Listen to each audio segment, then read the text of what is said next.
Hi guys! Good morning! Ngayong umaga po ay naisipan kong gumawa ng embutido. Na-prepare ko na po lahat ng ingredients na gagamitin ko para babalutin ko na lang po mamaya.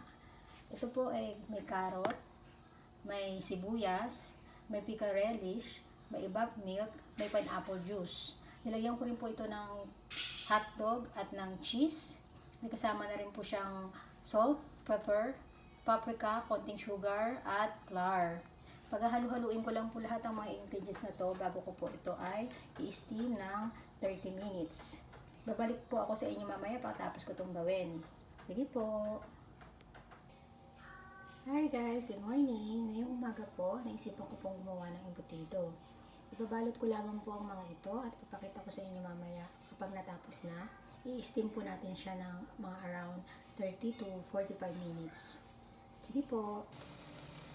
Hi guys! Sa tapos ko na po ibalot ang aking embutido. Sa kalahating kilo pong giniling na baboy, makakagawa po kayo ng mahigit 5 pirasong embutido. Ito po. Ngayon po ay lulutuin na po natin ito. I-steam po natin ng mga 30 to 45 minutes. Ang aking pong tubig ay kumukulo na. Ilipat na po natin.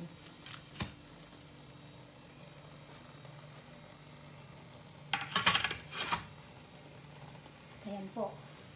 Steam lang po natin ng mga 30 to 45 minutes para po maluto. Mamaya ipapakita ko po sa inyo pag luto na.